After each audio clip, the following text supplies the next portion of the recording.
Hi, everyone, and welcome to the fifth annual Global LSCOA Gala, our end of the year event for the Life Service Center of America company. It's such an honor to have each and every one of you here today. Thank you to all of our speakers. Thank you to all of our sponsors. And again, thank you all for listening in.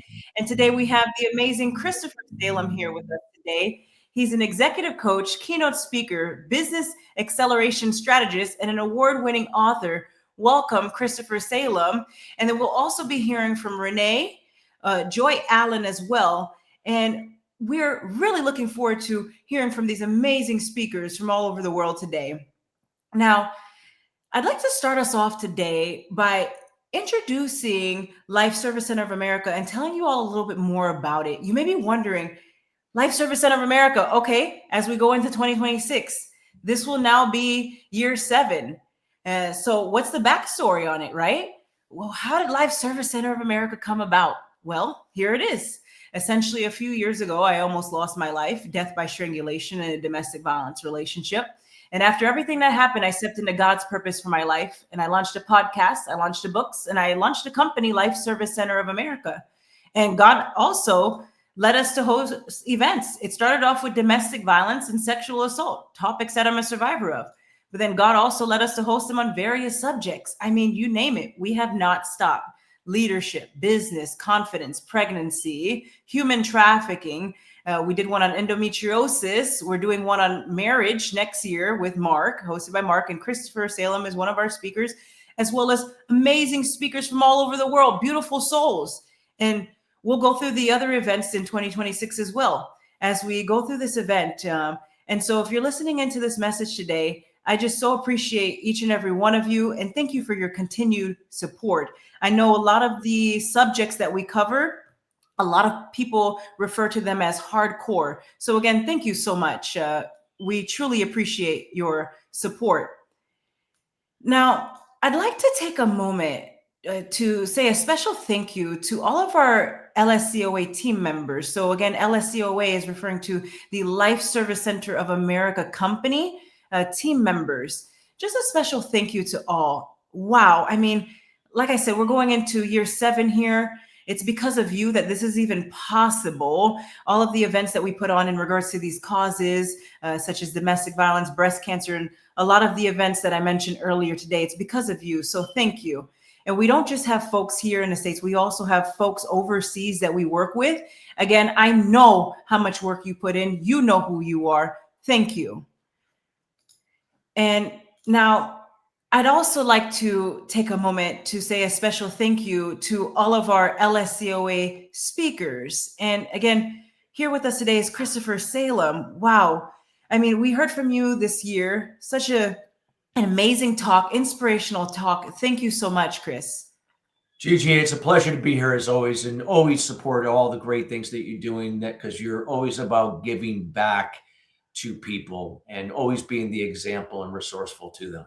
That means a lot. I appreciate that and I receive it. Thank you, Chris. My pleasure. Yes, sir. And as we talk about the LSCOA Speaker Series, we launched that a few years ago, and it's really to acknowledge and show our appreciation to our LSCOA speakers. And so if you'd like to look at the LSCOA speakers and have an overview of some of our speakers, you can refer to the LSCOA speakers page on our website. That's the Life Service Center of America website there. Again, that's Life Service Center of America. And you can check out some of our speakers. That's the LSCOA Speakers Series page. Beautiful souls from all over the world. And I encourage you to listen into what those individuals have to say. My God, that's all I have to say, because wow. And I'm getting chills just saying it because, again, beautiful souls, and wow, their testimony, very powerful, and brave souls for coming forward and sharing what they've shared.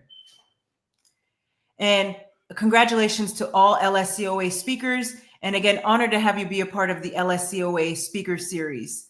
Thank you all so much. And I do see another one of our speakers has joined us here, Renee Reich, and she's your inner voice coach. Welcome, Renee. Oh, so happy to be here. Let me see if the video.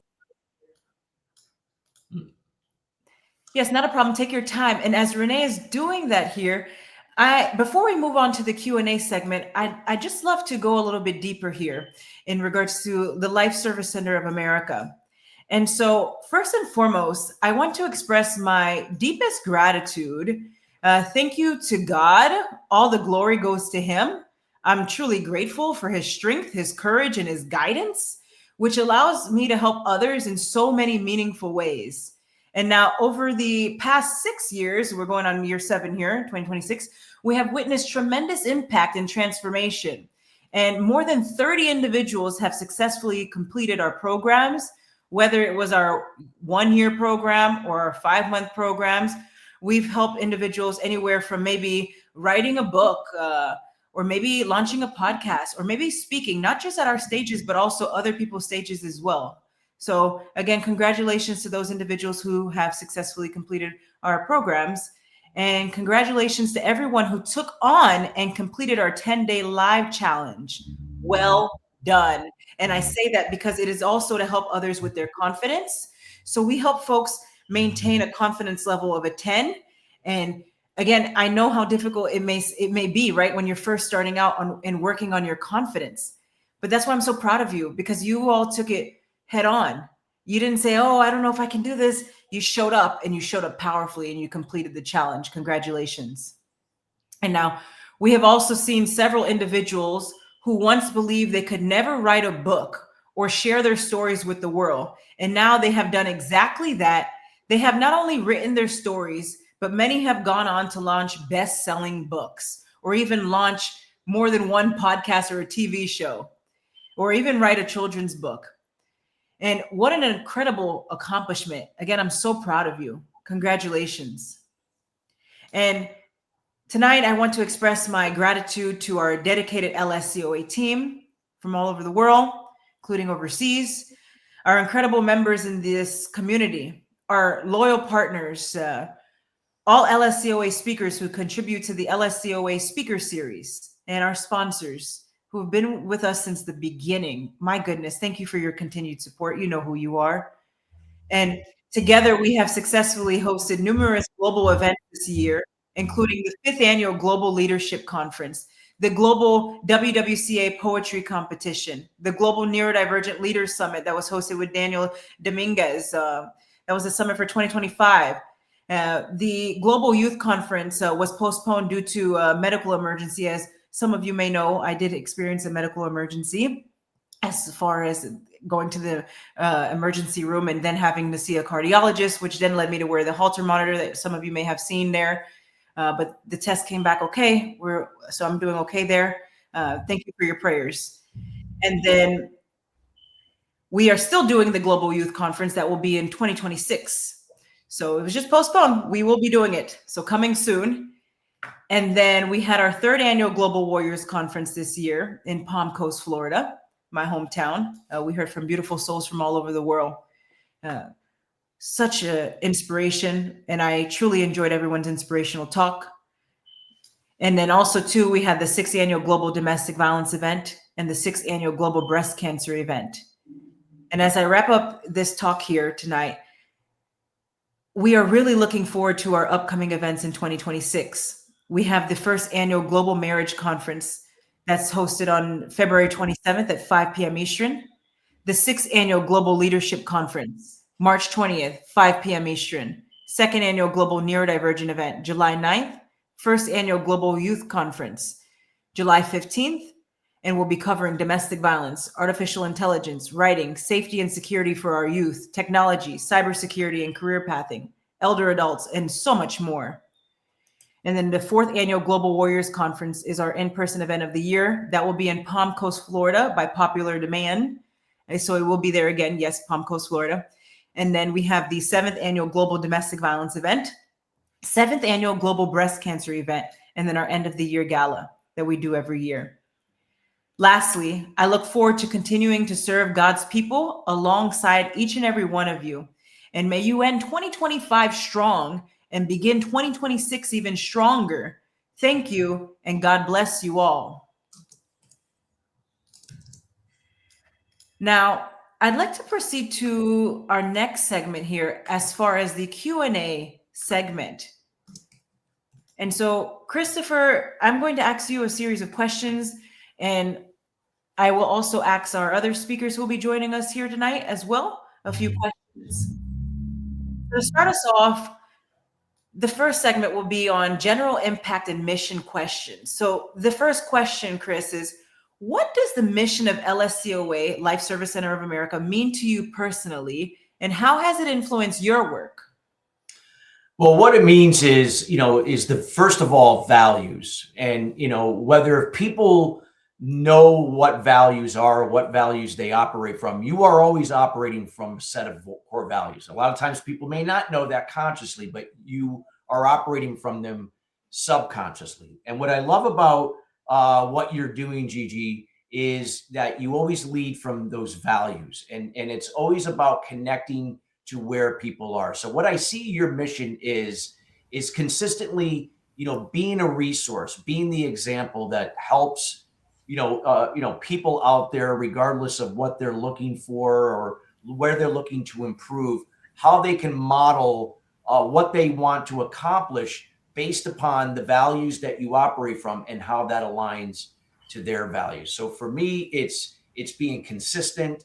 It's being the example, it's being resourceful and encouraging and empowering those individuals to step up to do their part with what is being given to them or what's being shared and allowing them to decide what they're going to do with it. Thank you, Christopher. I appreciate you. And I do see one of our LSCOA speakers, another one of our LSCOA speakers has joined us here tonight, Renee Reich, your inner voice coach. Welcome. Thank you so much, Gigi. I appreciate you. Chris, always wonderful to see you. Hi, Renee. Yes, such an honor. And so, Renee, we're now at the Q&A segment here. And the first question, so I just asked Chris here, and I'd love to ask you as well, is what does the mission of LSCOA, that's Life Service Center of America, mean to you personally, and how has it influenced your work? When you're in the center, even the word center of something, that's like a catalyst, right? That's the go-to place where people get influence. It's a leadership role. It's a leadership role. You have created a platform for us to share our voices. Gigi, I'm all about finding your voice, but it's not just finding it, it's using it in the most powerful and empowering way. And this platform, what you have created, is exactly what that does. It gives us that life force. It gives us that energy to project our voices and to share it with the world. And so grateful for that. Thank you, Renee. And I'd love to welcome one of our other LSCOA speakers who's joined us here tonight, Joy Allen. Welcome.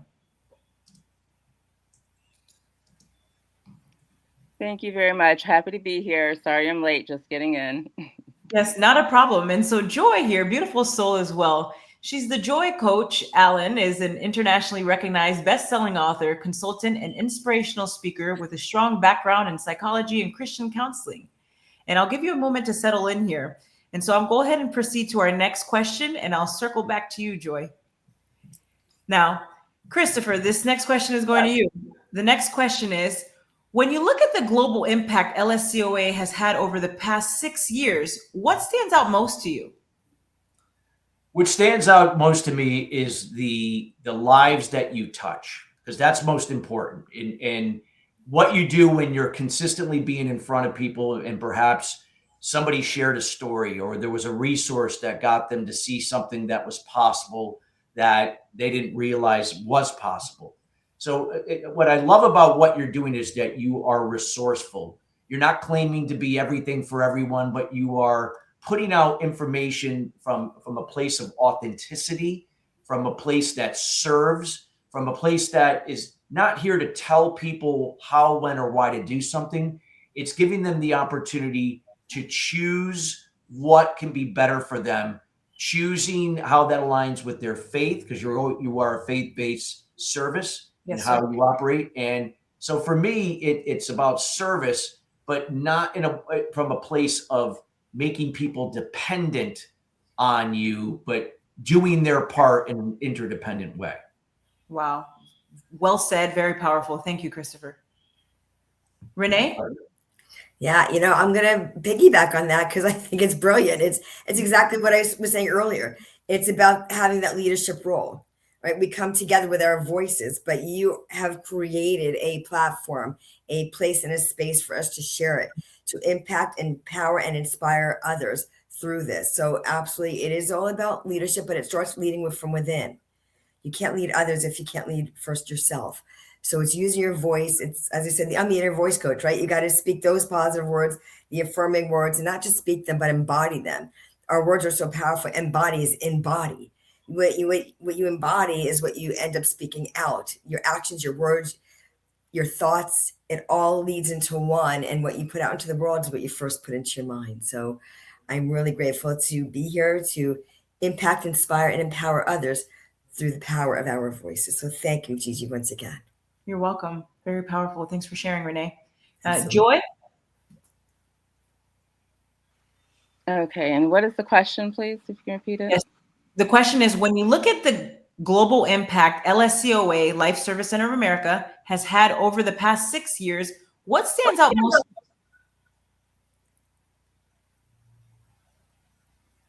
Oh, sorry, I think there was an echo. Okay, thank you.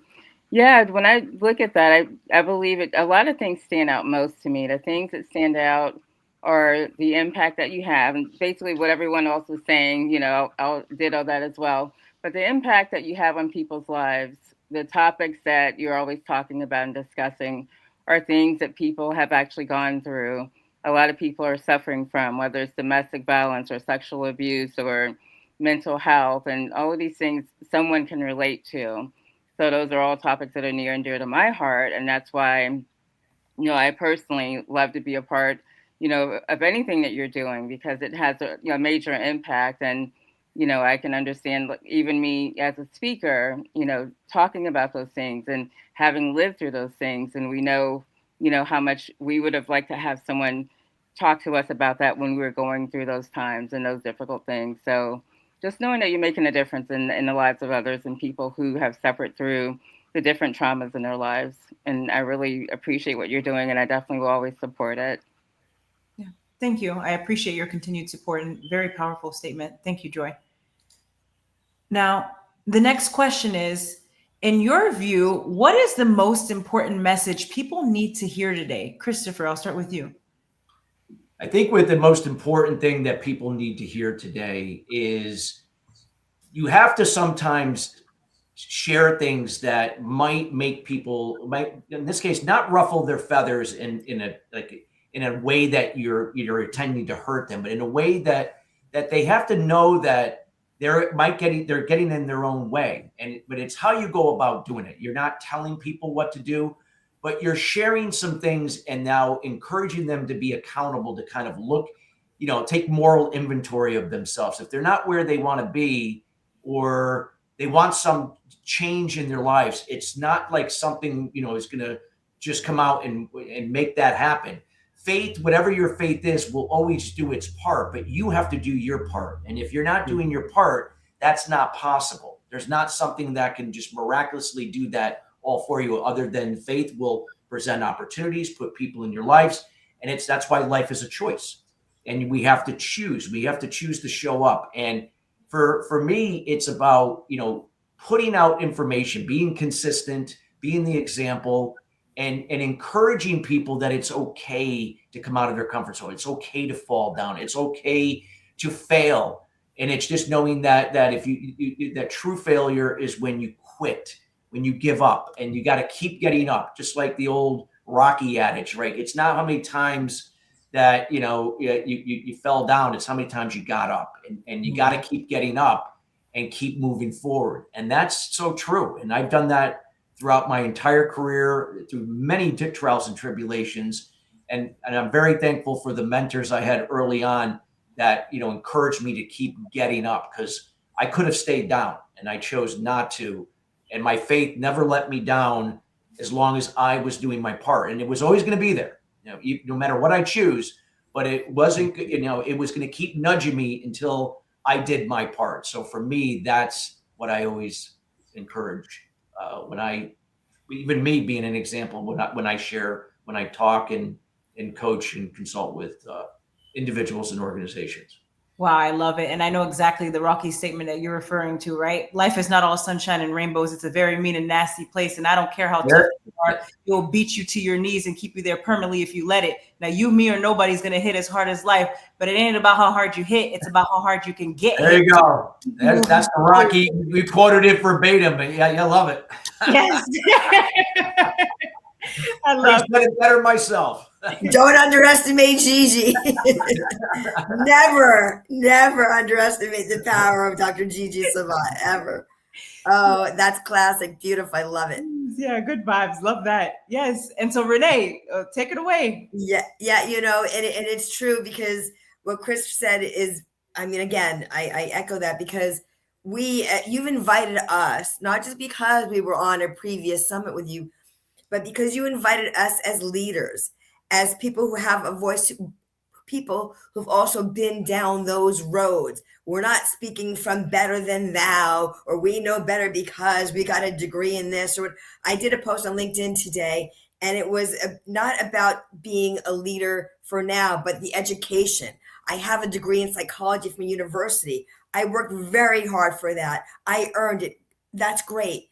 The degree I continue to earn every single day of my lived experience life, I almost feel like it pales in comparison to the degree I studied for at a university, because this is a lived experience that we have each gone through and continue to go through and grow through every day that God gives us breath and life to share, and a voice to empower others with, and starting with ourselves. So this is really a powerful tool that we get. We all play an instrument, whether you play a classical instrument or an instrument that we get to use. That's our voice. How we choose to use it is up to us. Who we choose to empower with it and inspire with it is up to us. And the melody and the words we speak are all up to us. So we each have that power within, we have the voice within, Yes. and it's the community we choose to share it with. That's what matters most. Wow. Thank you for sharing. Boy?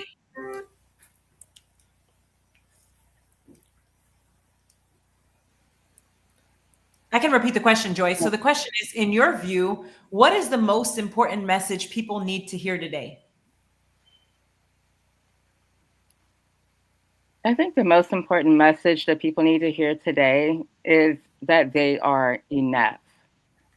I think in society, we are always, especially with social media, we're always comparing ourselves to the next person. This, or seeing what the other person has. And out there, it's like there's always someone with something bigger, something better, and someone who's doing more, making more. And we have gotten into a habit where we're always comparing ourselves, or thinking that we're not enough because we're not, measuring up to what someone else may have or what someone else may be doing. And I think we just need to stop, the comparison, and just know that God has given each and every one of us our own set of unique gifts and talents and skills. And that's what makes us unique. And that's what makes us fearfully and wonderfully made. And we can take those gifts and talents and skills that He's put inside of us, because we have something that no one else has. There's something that God put inside of us that no one else has. So we have to make sure that we take those particular gifts, that particular skill set, everything that we have in our hearts and our minds, and use that to help someone else. There are people out there who need exactly what we have. So when we're comparing ourselves to others, there may be someone who, we like, if we're bringing something, and I kind of use this analogy, like a buffet. If you're going to a buffet, I think I used this in the last summit we were in together, or another one. But if you're going to a buffet or like a potluck, and everyone's bringing their dish, now there's a particular person that's there that's waiting for the dish that you have, and that's the only thing that they can eat. That's the thing that they're waiting for. So if you say, "Oh, well, what I have doesn't matter, what I have isn't important," then you're going to be the reason why someone doesn't eat or get what they need, because you're holding back that gift, that specific thing that you have, because you think it's not enough. You are enough, just as you are. And that's a message that I want to get to the world. Wow. Yes, you are enough. I love it. Thank you for sharing, Joy. Now, that takes us to the next section here in regards to the Q&A segment. And this subject will be on leadership, purpose, and transformation. And so the first question is, what moment in your life solidified your calling to serve or lead others? Christopher. Well, as you've heard this story before, Gigi, and I believe Renee has as well on the past. For me, I grew up for the first 31 years of my life as a now that's been 27 years now almost. Now it's been a long time that I was a recovering passive aggressive. So what that means is that when I was young, I didn't realize at the time I had a strong need for validation because I didn't get it from my father growing up. And when I became an adult or even a teenager and adult, I was seeking that validation in other people. So I became a people pleaser in terms of my communication, but I was also very aggressive in my behavior. So when I wasn't validated to the level I thought I deserved, or I felt overwhelmed when I put everybody else first over my own agenda, I could explode. Now, with that being said, I was very codependent. That's all that I knew up to that point. Even though I was a producer in terms I got things done, I was never had a problem doing that. But I had a big problem keeping relationships. So I was constantly building up, tearing down, building up, tearing down. It was just a vicious cycle of doing that in business, personal relationships, you name it. So the turning point for me was when my father was 56 years old. In the last year and a half, he tried to make an attempt to kind of recoup that lost time. It's kind of like that song, I forgot the name of it. It was back in the 70s. God, I forgot the name of it. But he tried to make Cats in the Cradle. Christmas separated at birth, my friend. I know exactly what you're talking about. Exactly. So with that being said, and thank you for that, Renee. And with that being said, when my dad tried to make an attempt, it still wasn't registering, but it wasn't until he was diagnosed with stage 3B lung cancer. He hadn't smoked in many years. They gave him a year and a half to live. My dad ended up passing away within 4 months of the diagnosis. And I had a life-changing moment with my father on his deathbed the day before he died. I remember him looking over at me. He couldn't speak. His eyes were half shut. The morphine was kind of winding his body down to die peacefully, but he was communicating to me. And I don't, to this day, still don't know how, because there was no words. It wasn't like coming out of it. It was just, I could hear him though. To this day, still the hair in my arms go up. And it was like he said, I wanted to let you know that I love you. I've always loved you and your brother. Even your mother. My parents had been divorced up to that point. He goes, I did the best I could with what I knew. And then when he said that, when I heard that, like I started to think for a minute, my father was treated poorly by my grandfather. See, none of that registered yet at this point. It all registered in that moment. When he said he did the best he could with what he knew. It like that immature me back then, it finally sucked in where I finally had a mature moment and said, wait a minute, my grandfather didn't treat my father very well. And you're only a product of your environment and what you grow up. You can only be what you know. And it wasn't like he did it intentionally. And with that being said, it was like the light bulb went off for the first time in my life that said, no matter what deck of cards you've been dealt up to that point, as an adult, you are always responsible for your life to turn it around. No one else can do that for you. And I stopped. I said to myself, I've been blaming everybody else, my father, everybody else, why my relationships were not where they wanted to be, why I would have this escalator, way of doing business. It would be up, down, because I was self-sabotaging everything or orchestrating these issues. And with that being said, that was for the first time in my life I took responsibility, and I embarked on a program. I enrolled myself in a 12-step program. I was an addict for 12 years. And up to that point, I immersed myself at that time into Eastern meditation. And of course, I've adopted also Christianity into my life. But it was at that point, it was the Eastern meditation that got me on a path of being spiritual. And as a result of that, I've never looked back, and I've immersed myself into the area of emotional intelligence. And over 26 years now, I'm a go-to expert in emotional intelligence and business communication, and thus what I speak on at many leading industry B2B, B2C conferences, companies, and of course nonprofits from a personal perspective. It changed my life, and leadership is about self-leadership.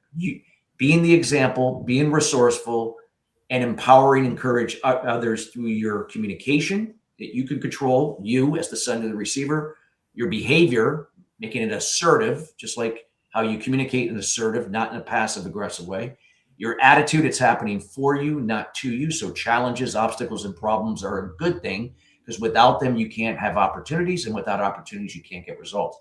My emotions, how I respond versus react to people in situations beyond my control, and taking massive action to the priorities that truly matter.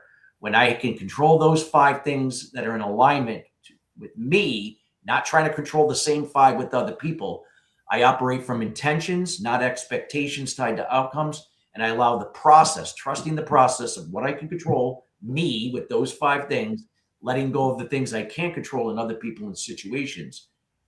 And that's how I lead. And that's me, what leadership's all about. It's about self-leadership and being the example, not telling people how, when, or why to do something. I love it. Thank you, Christopher. Thanks for sharing. My pleasure. Yes, Renee? Yeah, Chris, we really are. It wasn't really tongue in cheek. I think we were separated at birth. And by the way, this song, Catch the Crow, is by Jim Croce. I know it well, and very, very similar in our thought process and where we came from. And I mean, it was like literally leaning in. I'm like, yeah, me too. A lot of it, it's a different Me Too movement. It's, as I said, you invited us because of things that we've lived through, that we can't speak to things we haven't gone through because we have a degree. As I said, that is great, but this lived experience, when you're training and coaching and leading someone else, you have to first come from this space of, I truly do know what you're saying and what you're feeling and what you're experiencing, because guess what? I lived it too, or I lived a version of it. So it is more relatable. That's the power of leadership, when you can relate to others because of where you come from. You can speak to something because you experienced it. So when you say, yeah, I know what you mean, you're not just saying, yeah, I know what you mean. You're saying, yes, I understand you. I hear you. I can appreciate where you've been, because guess what? I was there too. And so when you speak from that vantage point, it gives the listeners, whether you're doing a summit, whether you're doing a talk, wherever you are, whether you're writing a book, whatever that is, you come from a place of not knowing better, but being relatable to the people who are listening to you because you've lived through it. We're always, no matter who it is, you're always maybe a few steps behind or a few steps ahead of the people that you're speaking with. And neither is a better place to be. It's where you are. And that is plenty enough, because you continue to learn. There's always that growth spurt that we get to have because we're open and receptive to it. And Chris, like you, the journaling, the living those experiences, you don't look back from where you were. We're always a step ahead of where we were yesterday because we lived through something. It's not to repeat. You have a rear view mirror in your car. If you stood and sat there and looked at your rear view mirror the entire drive, you'd be in many accidents because you were never looking ahead. But the rear view mirror is so you know where you've come from and to keep you in your lane. So you stay to the straight and narrow, not looking here and looking there, because then you're going to also swerve your car. You're going to also swerve your life if you're constantly looking what everybody else is doing. It's giving you a glimpse. The mirror is only like this big. So you give a glimpse of who's behind you. And the side views are to know what's next to you, but it keeps you in your lane. So you stay focused on where you're going and lead others. Talking about leadership, you can't lead from a place of being all over the place. You lead from a place of being on the straight and narrow and staying focused where you're going so you can lead others to where they're going to. Very powerful. Thank you, Renee. And before we move on to our next LSCOA speaker here, I just want to say I apologize if my voice does sound a little bit raspy because I do have a cold, but I'm going to do the best I can to get through these questions here. So, Joy, the question is, what moment in your life solidified your calling to serve or lead others?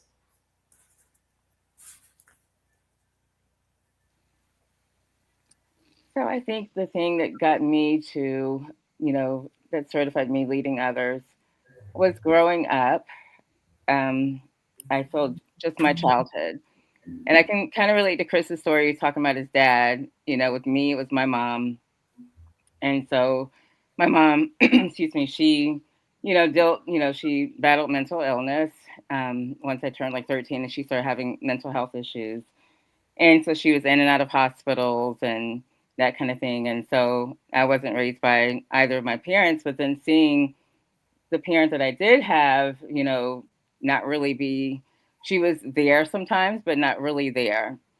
So I feel like I kind of carried the scars that I now help other people heal from. And so just her going through her battle with mental illness, and then later when I became a teenager, I started battling depression and anxiety myself. And just knowing, excuse me, what it's like to go through those challenges and, knowing how hard it was to see not only your parent go through it, but for you to go through it as a teenager as well. And then later on as a young adult, I wanted to be able to do something about that. I really didn't get like the help that I needed when I was young. My mom didn't really get the help that she needed because, mental illness back then, it was like really taboo. So it wasn't really a thing where, you had therapy and counseling and things and, the way that we do now. So back then they would just kind of like, it's like putting a Band-Aid over a bullet wound. They would, either drug you up or, throw you in a mental hospital or something and just, kind of just forget about you and not really, give you the real treatment that you need. And so I know a lot of things, is even in the church, I feel like it's something that, a lot of people don't really talk about a lot as often as or as much as they should.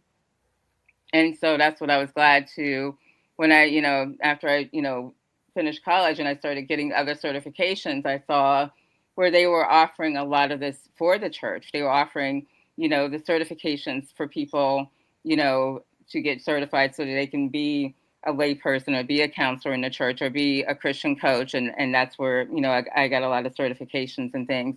So I just feel like there's a lot of people who, are suffering in silence. And I was one of those people. So I can relate to, a lot of things that people are going through in those topics. And so when it comes to the trauma and abuse and mental health and those types of things, I just feel like I can relate to people. And that's what kind of brought me into studying that, going to school, majoring in psychology, and then later getting certified as a coach so that I can give back and help people who have gone through some of the things that I struggled with myself and saw that there was a lack of and there was a need for as well. Oh, you're on mute, Gigi. You're still on mute. Oh, Gigi, you're on mute. Oh, there seems to be a technical glitch there. Not sure what's going on there, but can you all hear me now? Now we can, yes. Okay, awesome. I was saying, and thank you so much for all that all of you do on the front lines. I truly appreciate it. Gigi, before you go on, I want to add something that I didn't say that is really, I believe, important, and I really don't want to be remiss in saying this because it is what led me to my path in spirituality and the work I'm doing as a leader. It's because of the things that actually Chris and Joy both said that I didn't say. And speaking about your voice, it was what I went through in losing my voice. I know Chris knows the story. I know you know the story. In 2013, when I was silenced, when I didn't have a voice, I was told I may never speak again as I lay in the ER and was told I'm highly contagious. I'm no longer allowed with the public and had sores that riddled my vocal cords. So I wasn't eating, drinking. But what I don't mean drinking alcohol, I mean drinking. I couldn't drink water. I couldn't swallow my own saliva. And I fell into a deep, dark depression. I didn't want to live anymore. It was that harrowing experience. And whether you believe in God, source, universe, I believe in all of that. I definitely, what you are brought through, what you go through, and I said it earlier, what you go through, you grow through. I am being used as a vessel with a voice because I would never been put through that tremendous pain of not wanting to wake up and open my eyes anymore because doctors had no cure for me. They took 20 vials of blood from me in 4 months and said, we have no cure. You may never speak again. And it was no longer allowed out with the public because it was a virus in 2013 that they couldn't figure it out. It wasn't up to Western medicine. If it's to be, it's up to me. I had to create the solution to my own problem. I didn't speak up. I was, as Chris said, the people pleaser. Why? Because it gave me the outside validation for my own inner self-worth. People pleasing was because I was validated from others.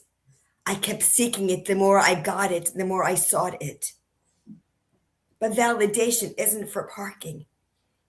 That's the only thing. Validation is for us, not for parking. It's for us. We validate ourselves. The meter is the outside where we put the money in. That's all validation is for. We validate ourselves from being the leader for ourselves and then leading others.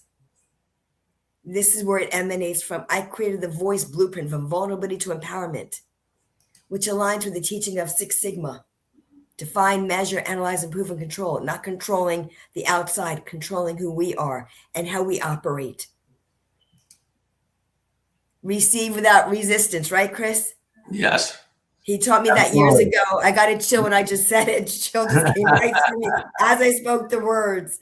The distance we have is no more distance. The distance we create is only the distance we create within ourselves. That is what this is about. So leading from within, being that example. Sometimes we need to create the solution that is not external. It is from within. And that's where leadership starts. So I did not want to go on without speaking about what happened in my own case.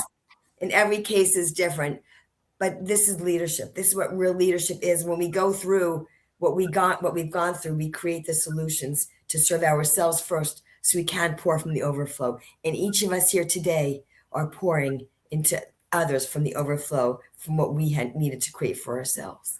That's right. You're absolutely correct. And God's put it on my heart to share as far as, the question going back here, what moment in your life solidified your calling to serve or lead others? And I agree with you 100%. Sometimes what we go through, right? Like for me, it was the domestic violence that I told you about, but also too, the sexual assault. Again, as an adult, mind you, I was already sexually assaulted when I was 8 years old.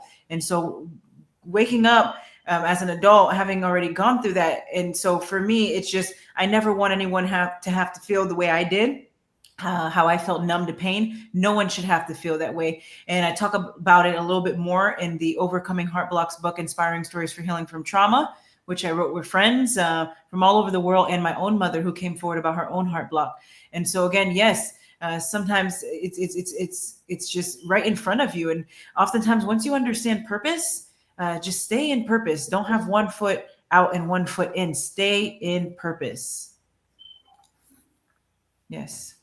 And now, so the next question is, how do you stay aligned with your God-given purpose during challenging seasons? Christopher.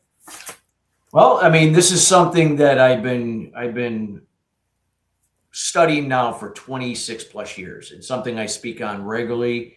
And it's called the foundation of emotional intelligence. One of the things that keeps me in line with difficult situations, difficult people, trials and tribulations is I have to trust the process. Now, what that means is I have to remind myself, even though I've done it millions of times, but I continue to do it, is what can I control? What can I not control? Plain and simple. Now, there are many things you can control and there are many things you can't control, but there are just one major area that you can control and there's two major areas that you can't control. What can I not control? Other people and situations. So if I operate every day from expectations tied to outcomes, I'm consistently putting the control, all my energy into the control I can't control. That means I'm going to react to situations and other people that won't serve me or them. I'm going to now see everything happening to me as the victim, using excuses, deflecting how I feel onto others, pointing the finger, gossiping, complaining, all of the above. I'm probably going to get caught up in things that I think are important, but really aren't. So I can say that I was busy and I couldn't get to that. So, convincing myself I was busy, but really not productive because I wasn't really focused on what really matters and what's going to move me forward, especially getting me out of my comfort zone. So what can control? Me.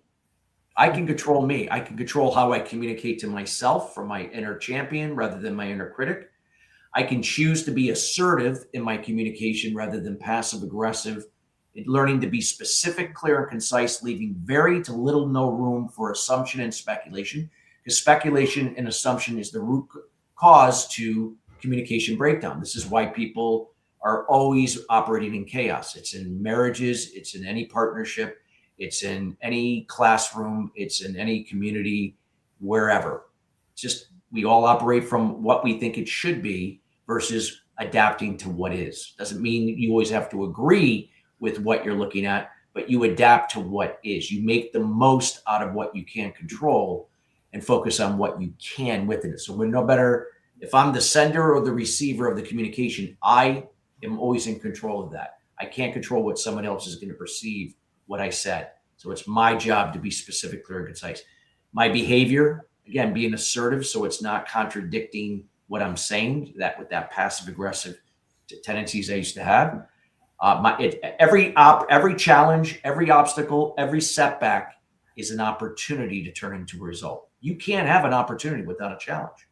So instead of resisting them and going around it and escaping it, welcome it, embrace it, have gratitude for it. I know it sounds kind of crazy, but nonetheless, when you can now see it happening for you, things change. You learn to be it, to become it, and do things differently to have different and better results. And then my emotions, I can control my emotions. If I'm angry, it's okay. There's nothing wrong with the negative emotion. I can just choose that I'm not going to react from it or send that email that I'll regret sending or say something I'll regret sending. I can allow myself to be angry, but maybe sleep on it. Take a breath, remove myself for 10 minutes. Whatever that is, before now I can respond from a positive emotion. And then my action. It got 24 hours. So how am I going to plan that? Am I going to get caught up in distractions? Am I going to get caught up in chaos? Am I going to get caught up in things that are not moving me or anybody else that I impact forward? No. I'm going to have a plan, a strategy.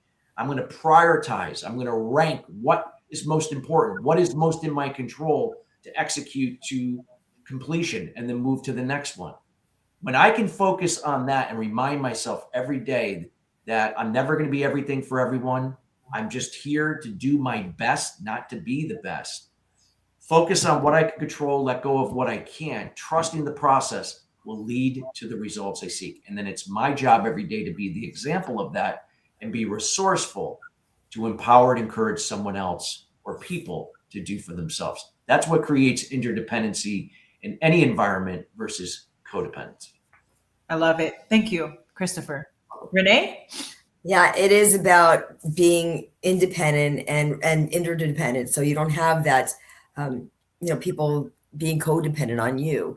And the relationship, and Chris, you are the example with your own family. Your wife, God bless Maria, she's your rock, but you're her rock. Yep. No one it's a completion, but it's also your own separation of your own life. So it is We really complement each other. We don't depend. Huge. You compliment each other, and that's what it's about. And your son, CJ, because of this, because of the way your life was led. I mean, we've been friends for a while. I've been, that, but you're living what you're speaking. Mm-hmm. Like I said earlier, not coming from a better than now, or I know this because I speak on that. We can speak on whatever we want to speak on, but it's living that example, being that example through the lived experience. And, what we create for others, as I said earlier, what we first create for ourselves. When I created the voice blueprint, I wish I had it then, but I wasn't my older, wiser self. And there's still more wisdom for me to attain as I go and I research and I experience life and I coach others. It's because I needed that for myself. And that's what I created, the voice blueprint. It takes you from each step. It's a Six Sigma methodology that I've incorporated into the work that I do. With the work that I do. And for others, you can't show up for others if you're not, as I said earlier, first leading yourself and creating the, not an expectation, because you receive without resistance, give without expectations. I know he's taught me well. I'm a student and I'm a teacher. I'm not a student teacher, but I am a student and a teacher. But we have to go through these things. And it's a choice. We've been saying this the whole time with each of these questions. It's a choice. And what we choose to embody and to experience is our choice, and to learn and to grow, because that's what this is about. It's a lived experience. And when we're, Chris, like when you're speaking on these different summits, or when you're asked to speak at these different places that you get to speak on, it's because of the experience you've had. You know, we create different results because of the outcomes we have experienced through trial and error and tribulation of what we've gone through. And we create new opportunities for people because of what they're needing. We see the need, we fill a need. But it's from our own experience in life, the failures that we had, the things we've tripped on, that we needed to create solutions for ourselves. Leadership, I will keep repeating, it is within. And the things, the outcomes we hope for others are because of our lived experience that we created for our clients, that we've seen the successes. And people can only have success from where they want to go. You can't grow from where you haven't been. You can't grow from, I hope it will happen. You grow from the thing that you tripped on, and you created the outcome for yourself, and you saw the results from yourself and your clients. Then you can put it out there because it's a lived experience. And that's the gift. And the gifts we get to share are the gifts we've earned and learned from ourselves. So that's the beauty of this life. Not every day is perfect. One of my chapters in my book is perfectly imperfect. I've tripped many times. I still trip, and I still fall, and I still fumble. Fumbles and out of balance are not just in sports. They're the things we experience in life. And we get to grow through those experiences. Okay, that didn't work. But instead of falling down and staying there, we're in our own boxing ring. We get to get up, and we get knocked down, and we get knocked down, and we get knocked down, but we get up, because that's resilience. And that's not resisting. It's resiliency that we get to have. If we keep resisting, we're not going to be able to grow through anything. We're going to always have that shield. But who are we shielding ourselves from? Usually it's ourselves. And our parents or guardians. You know, when we were young, things happened, behaviors took place. They did. Our parents did the best they could with what they had. But what do we have? We have tools. We have tools that we can use. We have a voice we can stand up for. We have boundaries we can set. That's the beauty of life. Amen. I love the energy. Thanks so much for sharing, Renee. Joy. And so the question is, how do you stay aligned with your God-given purpose during challenging seasons? Yeah, so the way I stay aligned is basically remembering who you are and whose you are and why you're here. We were called here to be here for a reason. And I think the way to stay aligned is basically just staying on track with God, spending that time with Him so that you can basically know that, okay, well, this is my purpose. A lot of times if we can get off track and we can get caught up in other things, life starts lifing, and it can kind of get us, on the wrong track sometimes. And so basically just trying to stay aligned with our purpose, when we're going through trials and everything, it's not always easy. And it's not always about staying strong, but it's about staying connected, and we want to be surrendered and anchored in God. For me, God is the source of everything for me. So it always goes back to Him.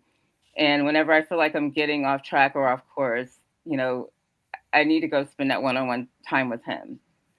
And it's funny because I was just, listening to one of my old podcasts today and going through some, as I'm, working on my book. And one of the chapters I'm writing about is, loneliness. So I'm talking about loneliness.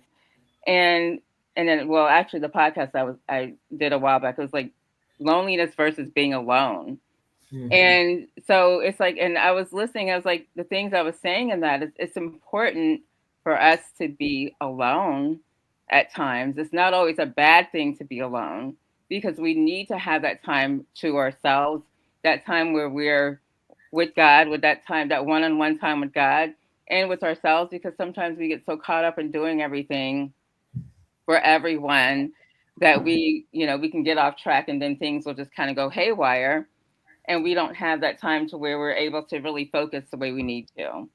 So just being able to take that time where you can get replenished, renewed, restored, we have to pour back into ourselves because we're so busy. A lot of us are always pouring into other people. And then I heard, Renee and I think maybe Christopher mentioned about people pleasing. And I raised my hand. I'm just as guilty because I was, such a people pleaser where I just wanted, I couldn't, and I didn't know the simplest word. I didn't learn the simplest word until maybe a, less than a decade ago, maybe 5, 6 years ago. And that word was no.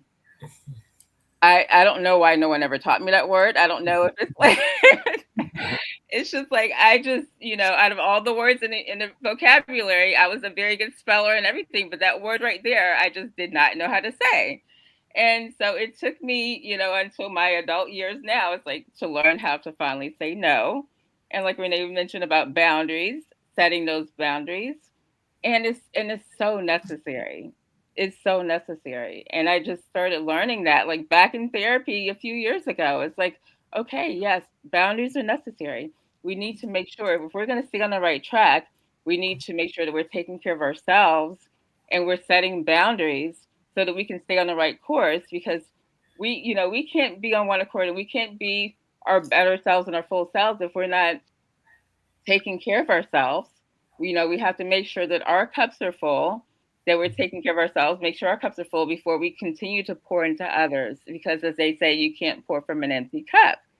So we have to make sure that we're doing good. We're taking the time that we need to, make sure that we're good, that we're having that alone time, the time with ourselves, the time with God, the time to replenish, restore, and renew so that we can be our best selves to help and serve other people.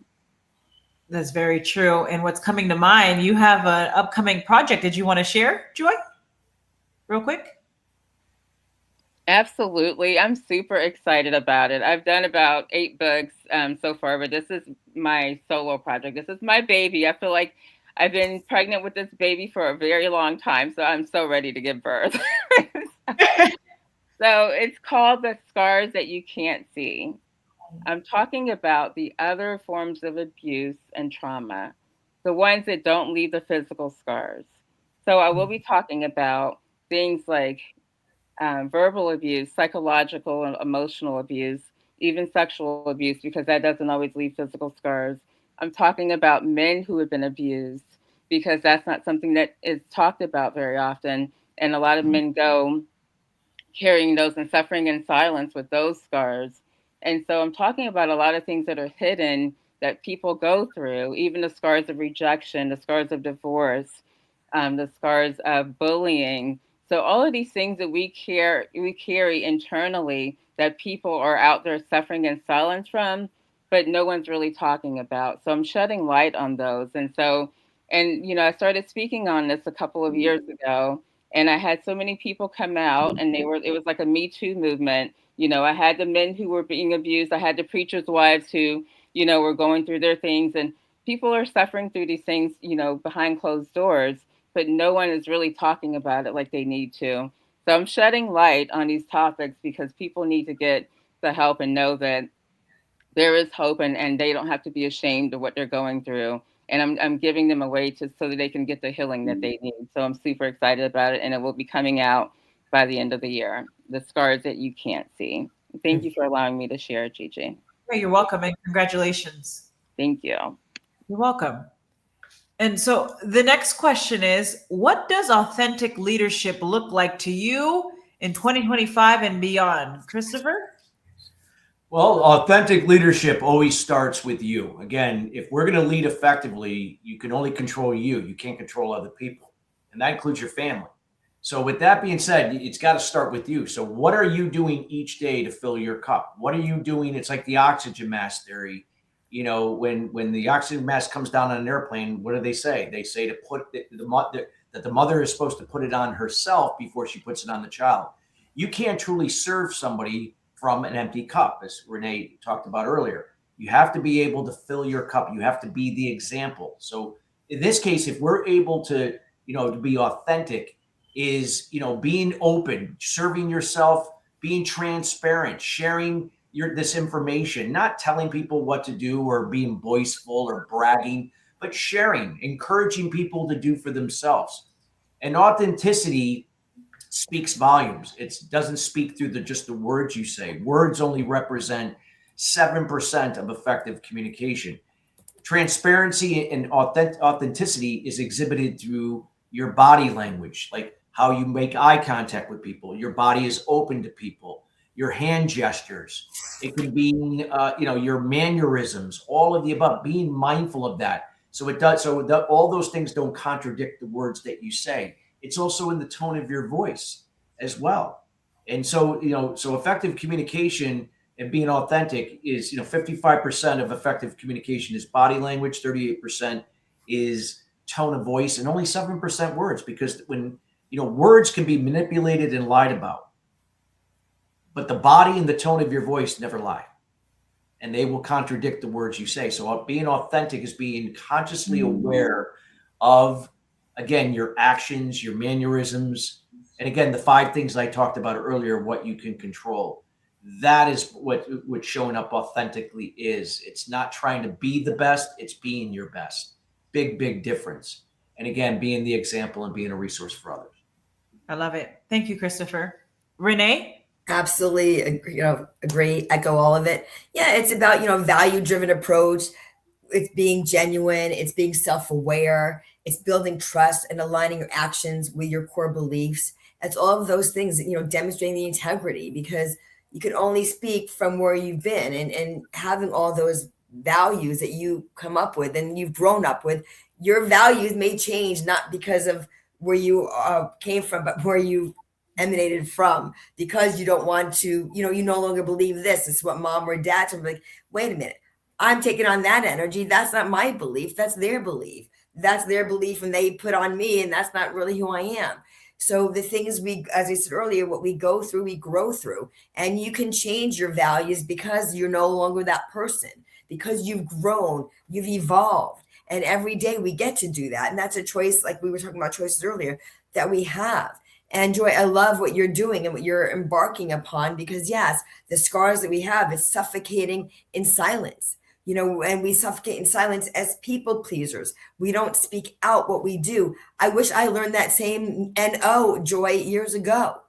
The boundaries, saying no is a complete sentence. I also never learned what that meant. I didn't learn the 2 letters put together means no as a sentence. I also loved writing and loved communicating, but I didn't communicate well for myself.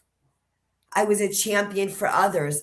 I was, in a leadership position in corporate America, led teams to the number 1 position. I did great at that, but I wasn't so great at speaking up for myself and saying no. That's where that people pleasing came from.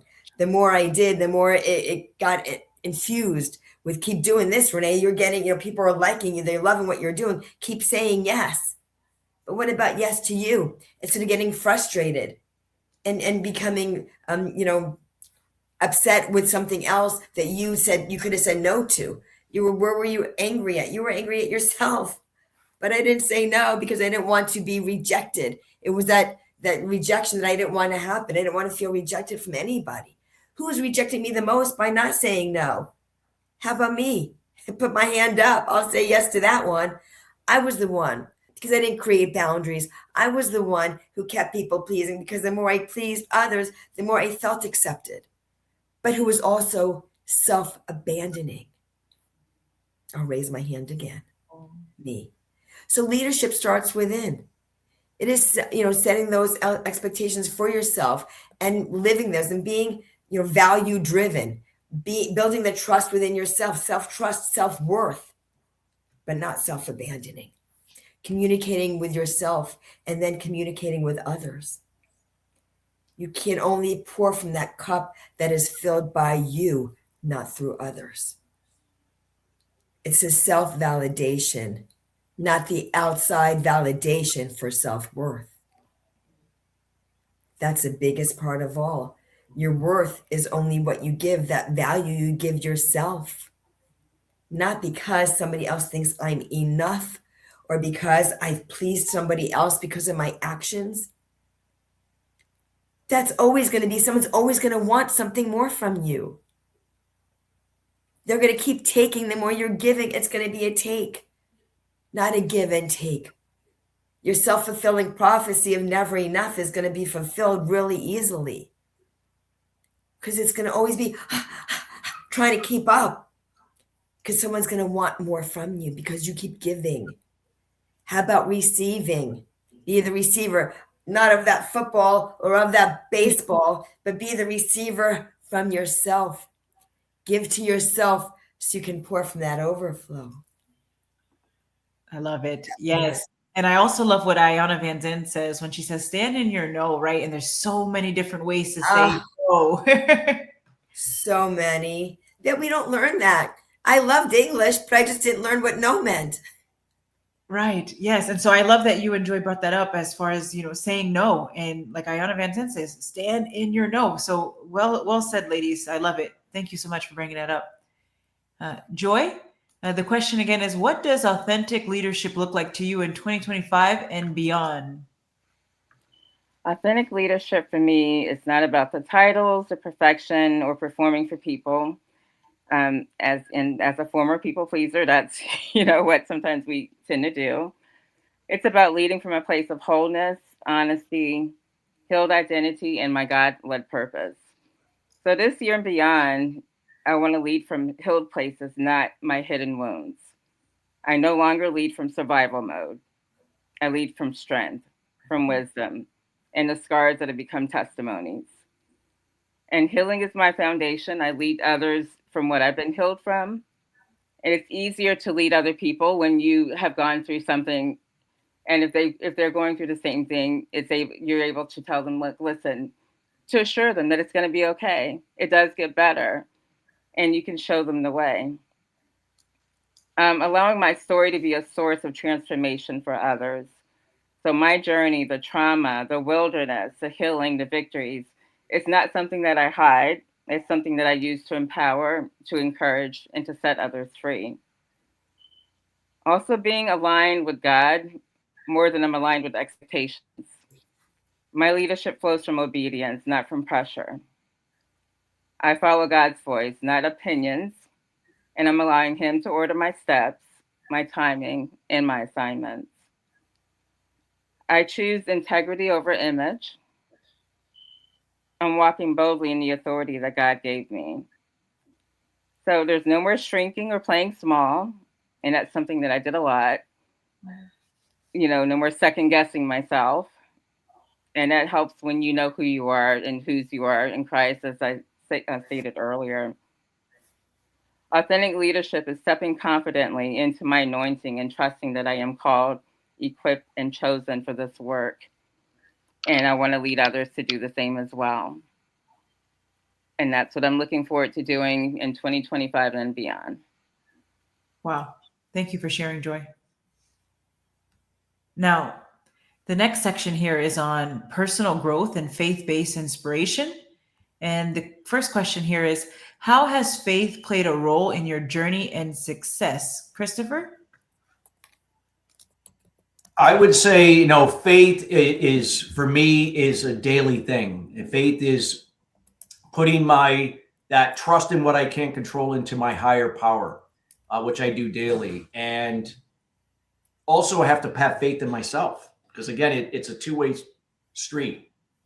I think so many people sometimes expect and I don't like that word. Matter of fact, that word's not even in my vocabulary. Expect, but they just expect that their higher power is going to make everything go away, and it often plays a part, and it does. It gives us signs every day, but we expect, like, we don't have to do anything. We don't have to, like, show up. We don't have to do our part, and that's how it doesn't work. We have to do our part. So for me, and both Renee and Joy have alluded to it. You have to, you gotta put every day, fill up your cup. You have to do things that are going to build your confidence, build your self-esteem, that are going to, allow you to be your best every day. Not to be the best, but to show up even when you don't feel like showing up, and knowing when to say no, when to say yes. But that faith has got to come from both, your higher power and you working in tandem, in harmony. That's going to move things forward. And again, when I put faith in me and what I can control, that's what I focus on. Everything beyond my control, I put that into the hands of my higher power. And then trust the process and allow the results be a byproduct of it. Amen. Trust the process. You and I were talking a little bit about that, and we knew it would come up at some point, right, Chris? Yes, absolutely. Yes, trust the process. Love it. Renee? It's incredible. That's a great question, because having faith doesn't necessarily mean faith in a religion, although it absolutely can, but it's faith in yourself. I am a religious gal, so I actually do believe in a higher power, and I believe in God, and as I said earlier, the universe and all of those things. I do believe that, but it does start with us. We have to have faith in ourselves. And I think when you do believe in a higher power, you can surrender. You can surrender, and surrender doesn't mean giving up or giving in. It doesn't mean doing nothing, going, okay, I give up. It's no. Surrender is surrendering to a higher power, knowing that you are, like, the universe has your back, that you are protected, you are loved, and you have faith that things will be okay. You have to also believe in yourself, because having faith, it starts with you. You can't just give it away. Yes, trusting the process is absolutely part of faith, part of belief, part of knowing that there is a higher power, that there is something higher for you. And you are also, your higher version of yourself is also faith. Yes. That you're going to figure it out. And also having your community, the people, like this, community. I always say, in community, we find unity, regardless of your faith, regardless of how you grew up. Community is where you find unity. You see your similarities rather than your differences.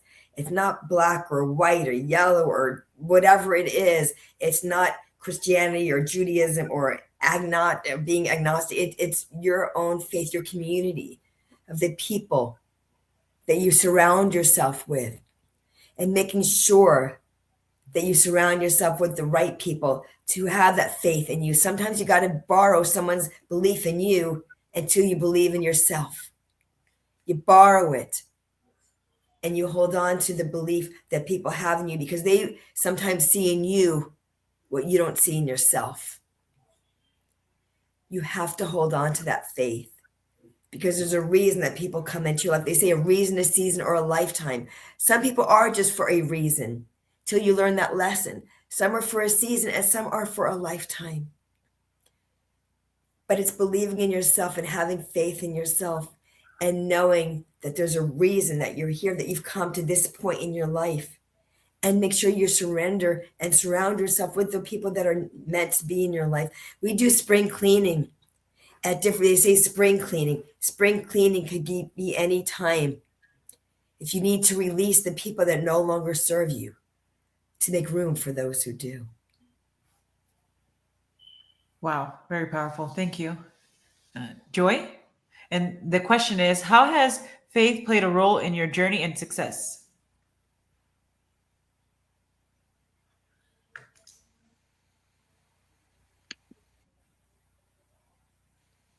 Sorry, my mute button. Every time I click it, okay. I think you can hear me now, right? Yes. Okay, so faith has played a major role in my journey for and success. Um, without faith, I wouldn't be here. Faith helped me survive what should have crushed me. And there were moments that I didn't even know that I would make it. And God got me through. He carried me through. It was my faith in God that kept me going. It's the only thing that, that keeps me going on a daily basis. Um, and when I say God carried me through, when I think of that, the image or the poem that I think about is the footprints in the sand.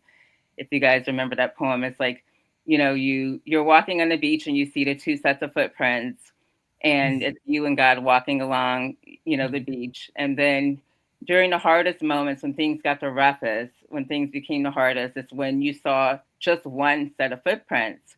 And then at the end of the journey, you question God. You're like, well, God, well, why is it that when things got the hardest for me, that I only saw one set of footprints instead of two? Where were you? And he was like, well, it was then when you saw the one set of footprints, it was then that I carried you. So that's what God has literally been doing for me. He's been carrying me through these journeys. He's been carrying us through these journeys and through those hardest times, those rough times. And so when we think that, we're, ready to give up or whatever, having that faith is what gives us what we need to keep going. It's like that fuel, that ammunition that you need to keep going. So faith taught me that my scars weren't shame, they were my assignments. Every wound that I had, every heartbreak, every trauma, everything that I've gone through, it's my faith that, got me through all of it. And it showed me that this is not only something that's a part of me, but it's like God used my pain and turned it into my purpose. And it became my ministry. It became something that he used to be able to uplift other people and empower other people. Faith gave me the courage to walk away from what broke me at one time, and that was an abusive marriage. Having faith in God is what kept me going all those years. And just trusting God, just knowing that I wasn't alone, because when you're going through any type of abusive situation or just any type of trauma in your life in general, if you don't have faith, then you don't have hope. Faith is hope. And you have to have something to hold on to. You have to believe in something that's going to keep you going. And my faith in God kept me going. My faith in God was everything that I needed to just keep me, to let me know that this too shall pass, that things will get better, that there is something else that I have to look forward to. And it definitely, my faith redefined success for me, because it wasn't just about, the titles. It wasn't about the certifications, degrees, or anything like that. For me, my faith is what gave me peace. It's what gave me wholeness. It's what helped me become aligned with God the way that I needed to be. And it basically helped me with my whole identity. Faith is the reason that my business is a ministry and not just a brand. Everything I do, the coaching, the teaching, the writing, the speaking, it's all rooted in kingdom impact. And I'm not just building a business, I'm building hope, I'm building healing, I'm building transformation, and I'm helping other people, get their lives restored. And it all starts because of faith. And you can also help others, be able to learn that them having the faith and them having hope, showing them, what they can have, just having faith and trust that God will get you through no matter what situation you're in. That will be all that someone needs. Like they say, just faith of a mustard seed. And if you know how small a mustard seed is, you can barely see it with your eye. It just takes that much faith just to be able to get by, just to get what you need. That's all he's asking for, just a little bit of faith, just having the faith of a mustard seed. And that will get you wherever you need to go. Just continue to just have faith and don't give up. Amen. Faith as small as a mustard seed. Thanks so much for sharing. Now, the next section here is on coaching, service, and community impact. And then we have two more sections here in the Q&A segment, and that wraps up our Q&A segment here.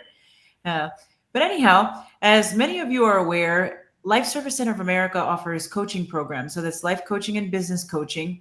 And so the next question here is, why do you believe coaching and mentorship are essential in today's world? Christopher? Well, I believe that, we have to be able to be first coachable. Every great coach has a coach. And coaching and mentoring come in all different types and forms. It's not that you have to be a certain type of coach. Everybody can be a coach in some capacity. It doesn't mean you have to have a certification for every little thing. Sometimes it's simply that you were just there to listen to somebody.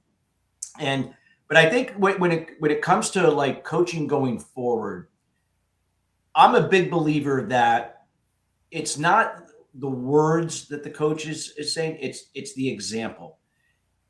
I learned more from my mentors and coaches by observing them from afar, meaning that watching them communicate to other people, how they behaved in alignment with that communication, their attitude when facing difficult situations, how they responded versus reacting to other difficult people in difficult situations, and the action that they took.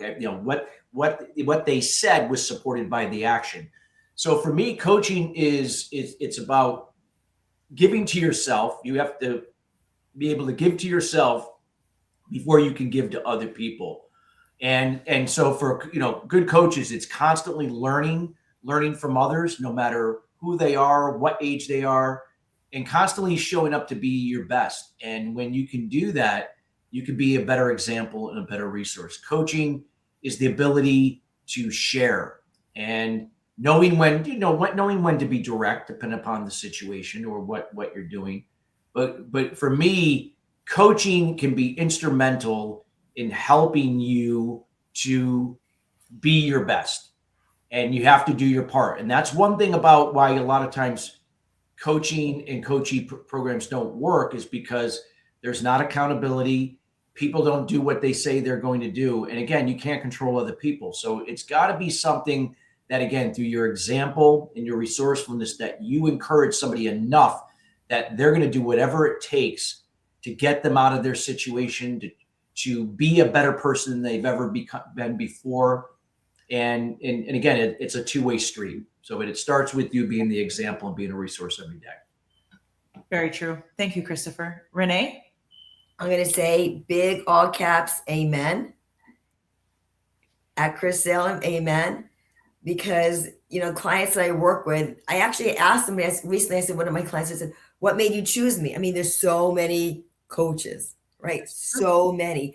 Why? I said, what made you choose me? I was just curious, always be curious, right? ABC.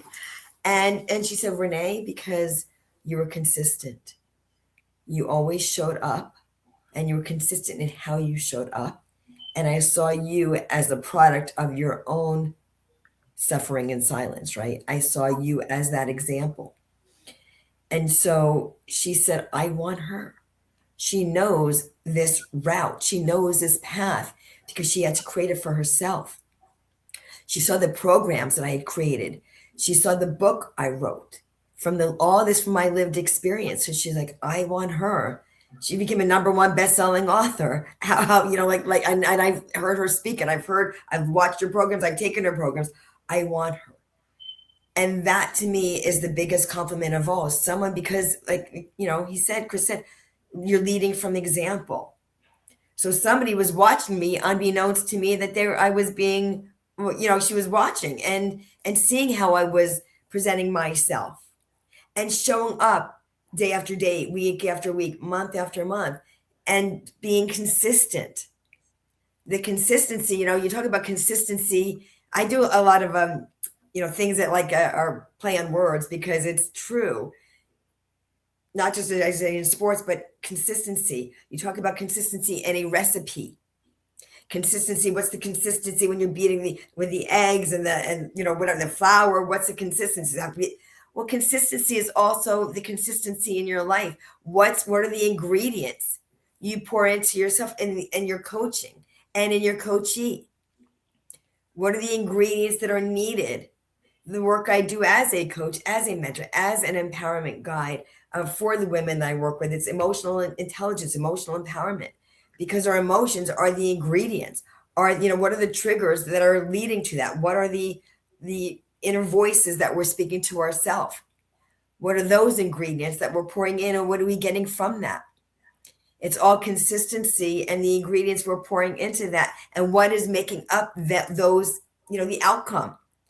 Were we putting some love in there? Are we putting some empowerment in there? Are we putting some affirmations there? And we're putting it all together. And what's the outcome? Oh, look at that person. So we're looking on social media and seeing all these people. We're scrolling. And then we're feeling less empowered because, oh, who am I to be that? Look at them. Look at them. Look at them from where they came from is what I would say.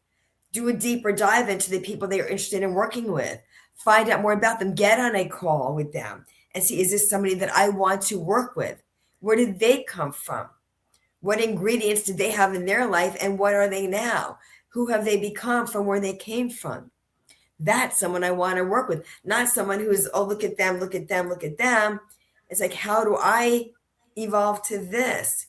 Is that someone who is just so full of themselves because they think they're so great, or someone that went through the stuff, went through the hard times, was suffocating in silence? Something I often say when I work with my clients is we have to excavate to cultivate. Love that. You can't cultivate, you can't plant seeds from a bad soil. Sometimes you got to get rid of the soil and put new, fresh soil in. Excavate and cultivate new from within. And then you have the plant that grows because you got good seeds in the great soil. The ingredients that you pour into, the water that you pour into to grow. That's what it is about coaching and getting the right mentorship. You have to have that in order to be the great mentee as a mentor. I love it. Thank you, Renee. And Joy. Again, the question is, why do you believe coaching and mentorship are essential in today's world? Well, definitely coaching and mentoring is essential because coaches need coaches, as it's already been said. Basically, they're more than services. They're lifelines in today's world where people need help. People are dealing with, they're, dealing with trauma, they're hurting, they need connection, and just a lot of things. People are just overwhelmed and they get drained. And coaching and mentoring provide the security and they provide the guidance that people need. So not only does it do that, but it also gives you accountability, support, and the transformational tools that helps them, achieve the goals that they're needing to achieve. I had to hire a coach myself recently for my book. And although I was, almost done, I still needed someone to just kind of give me the guidance as far as like, you need an accountability partner. The coach becomes your accountability partner, someone to hold you accountable when you get off track. Because sometimes you get stagnant or you may not, you may, have writer's block or whatever the case may be. You just, can have someone kind of just help gear you, steer you the right direction. People, are usually carrying like the silent battles we, spoke about earlier. If you're dealing with like trauma, anxiety, heartbreak, loneliness, and different things of that nature, coaching can kind of give them like a safe, judgment-free zone where they can kind of get the help and healing that they need, where they can feel like they have a safe space to talk about these things. A lot of times, if you're dealing with different things, the coach can bring clarity, they can bring focus and wisdom, and give you the direction that you need to kind of filter out the noise, because sometimes, we get a little overwhelmed. And, I know one of the people that kind of gets, I'm in my head too much sometimes. And so a coach can kind of bring you back down to earth, like, okay, let's stay focused. That's not what we're doing. And so to kind of keep you on track, the accountability, that does definitely changes everything. I know for me, just having that accountability person is major for me, because they can basically make sure that, commitment, if there's things that goals that you're trying to reach, and, you want to make sure that you stay on top of, your deadlines and everything. So the coach can help you by setting a certain deadline, a specific deadline, so that you can, be able to reach the goals and everything that you both set together. Mental and emotional wellness, which is definitely a priority for me as a mental health coach. I know I've done a lot of this coaching and people are going through a lot. People need help. And, they may not always want to go to a therapist, or they may not always want to go, talk to someone maybe at church or something, and they may feel, or maybe family or friends they may not feel comfortable with. So having a coach can kind of help guide you through some of those things that you're dealing with personally. And in that way you can feel like you do have someone that you can kind of help work out those issues that you're dealing with. I think also another thing is, leaders need support too. Like, I said before, like, coaches need coaches, and regardless of what you're going through, it's like, we all need guidance. We all need to be able to have someone that we can turn to when we need to get things figured out, or just some guidance and assistance on, which way to go without someone judging us. And transformation requires guidance. So at the end of the day, what are you looking for? You're looking for transformation, and you want to transform from whatever you're going through into a different position. So transformation requires guidance. People don't really change alone. They change through connection, they change through the accountability, through the healing and the wisdom. And that's exactly what coaching and mentoring can provide for a person. It's very true. Thank you, Joy. Yeah. Now, we have two more. Yes, ma'am. We have two more sections here. The next one is on global vision and future outlook. And the question here is, what does a global warrior mean in the context of LSCOA's mission? Christopher. So the question is, a global warrior? Yes, sir. So a global warrior is, when you say that, it speaks to resilience. And many times we're taught to believe that resilience is a situational thing. For instance, like if somebody got divorced, you lost a loved one, you lost a job, that maybe you had for a while, and now you're in a difficult situation. So you might go through a grieving process, that type of thing. But see, resilience is more than that. Resilience is also something in smaller doses too. And it's not something that, again, that you're constantly grieving, or you're living in fear, or living in, like this sadness. That's not what resiliency is. This ability to what a global warrior will do is to see things for what it is, not just the way we think it should be. As soon as you look at things the way you think it should be, you're caught up in the control you can't control. If you see things for what it is, different story. You can still have an opinion or perspective, but when you can see it for what it is, it shifts the focus of the control more in your favor to you, what you can control within you. So by adapting to what is. So global warriors see challenges as opportunities. They see problems as opportunities. They see setbacks as opportunities. And it's through that resilient mindset to adapting to what is, trusting the process, seeing the good is the best you can in any situation. I know that's not easy to do in every case, believe me.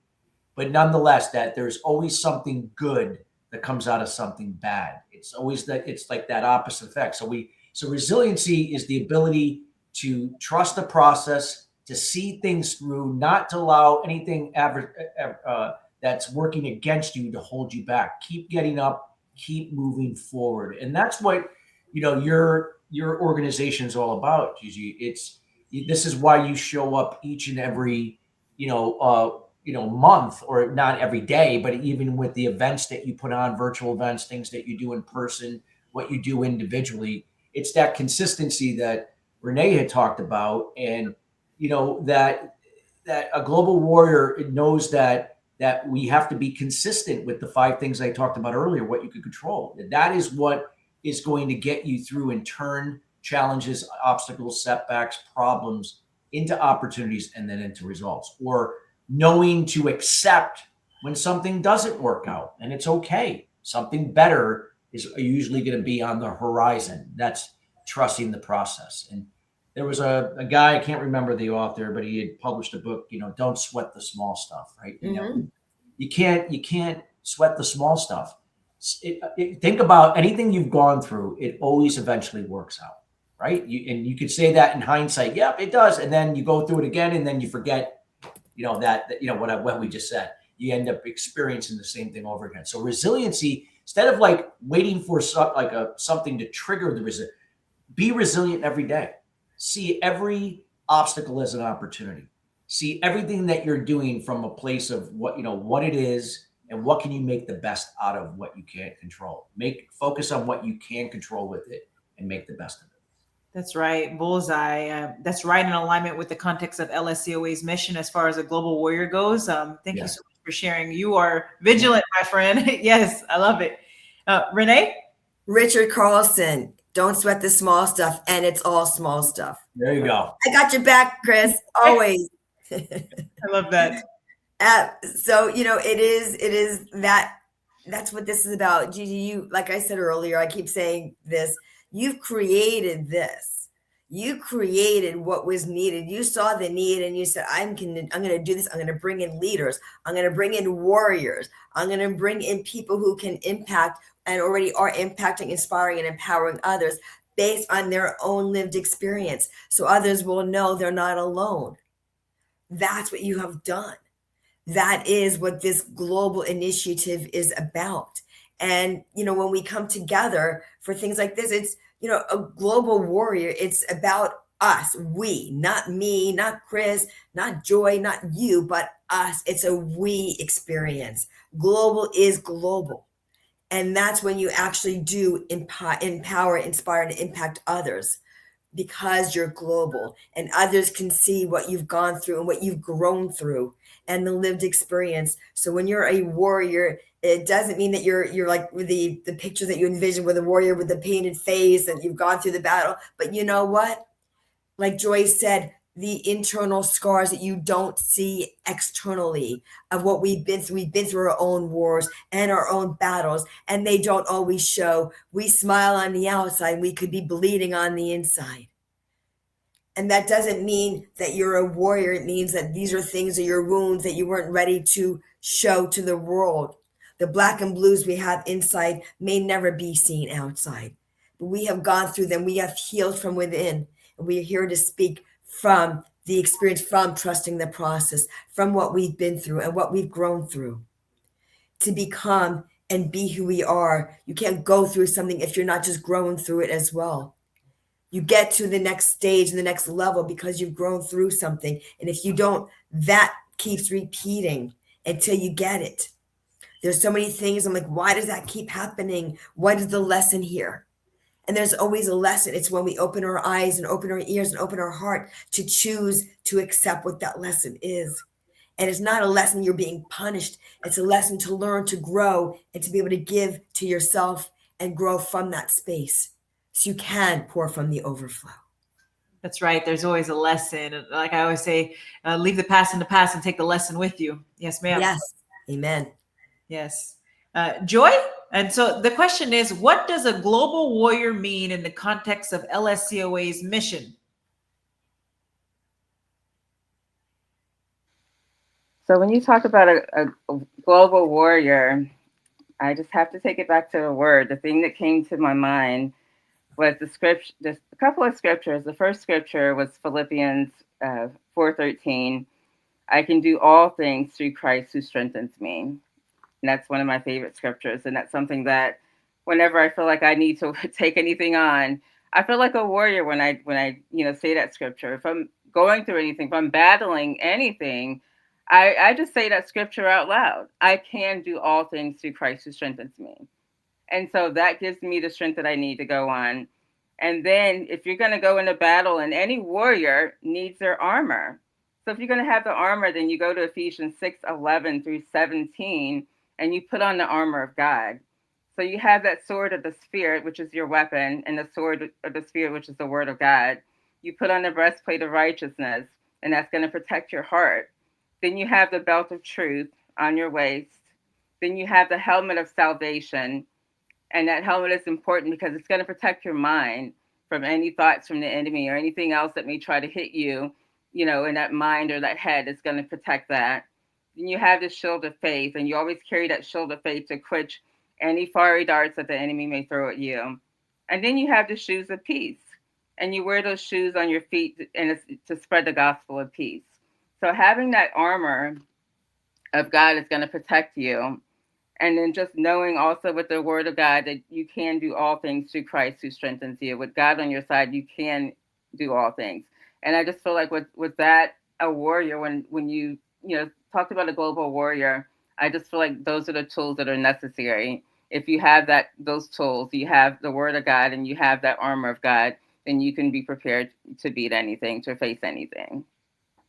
That's right. Very powerful. And so I'm actually going to go the other way around for this last section here, and we'll go to Chris last here. So I'll start off with Joy, Renee, and then Chris. So we'll just go the other way here. So this one is on legacy and final thoughts. And so I have two questions here remaining.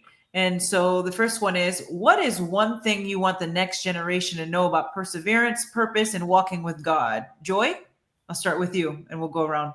Renee, then Chris.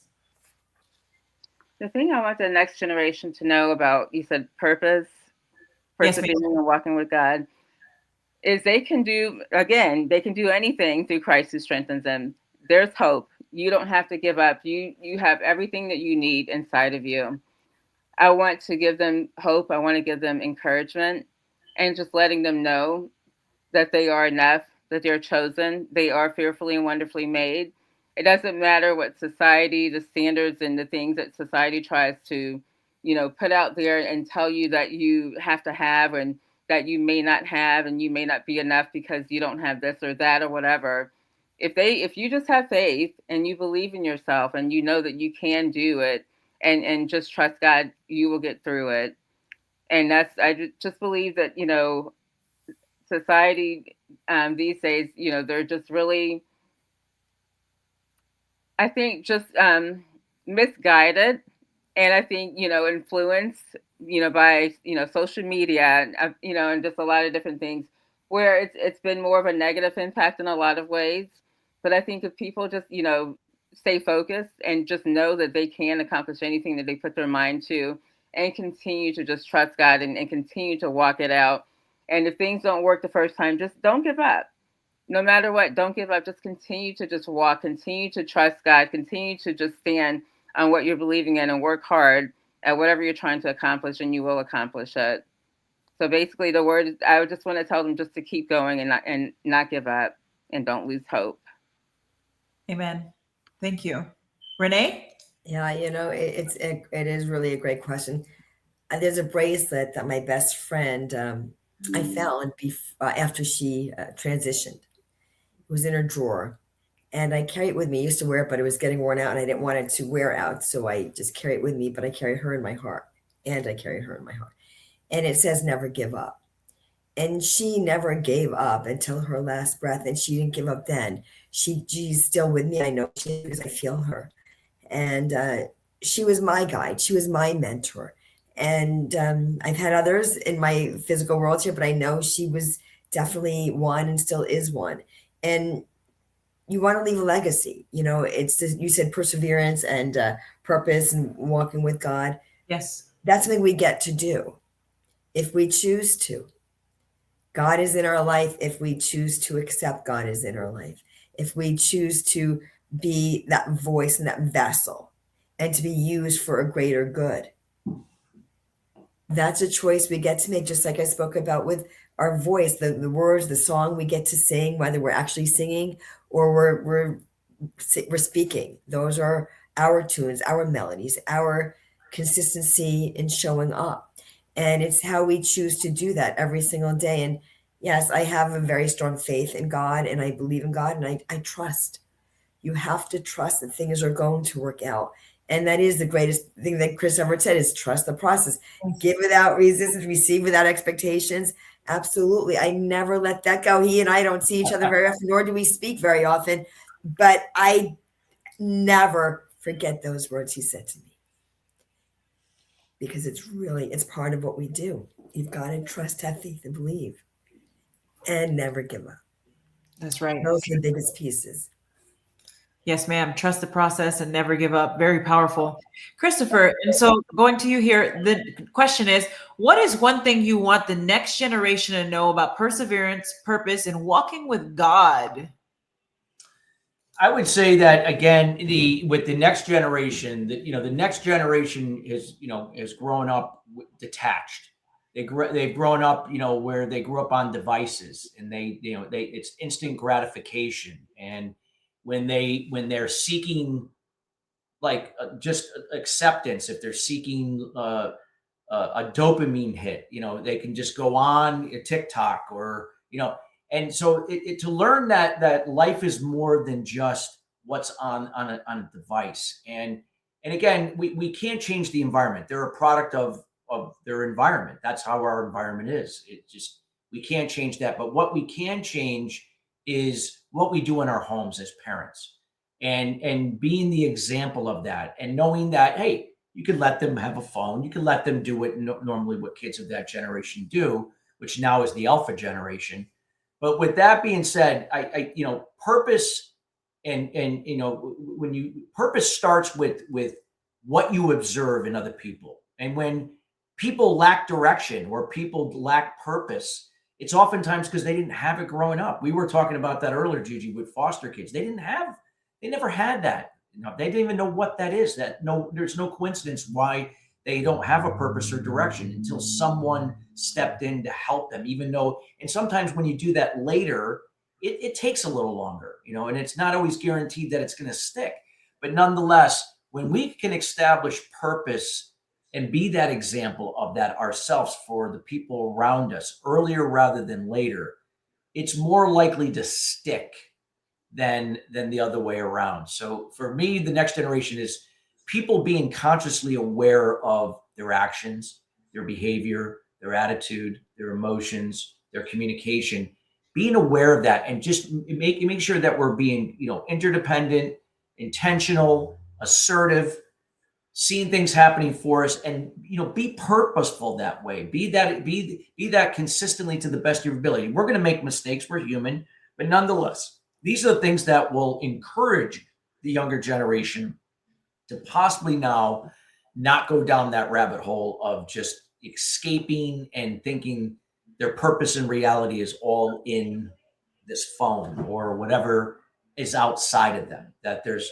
that the greatest things in your life happen from the inside out, with your connection with your higher source and from within. Your higher source is in you, not outside of you. It is always in you. So you have to, so we have to be that example to let them know that going within is not scary. It's not a bad thing. And that in the consistency, again, of what we talked about, what you can control versus what you can't, will help in that case. That's right. Very powerful. Now, the last question here for our Q&A segment here tonight in regards to the 2025 annual Global LSCOA Gala is, if you could leave our viewers with one powerful message tonight, what would it be? Joy, let's start off with you and then go around the room. Renee and then Christopher.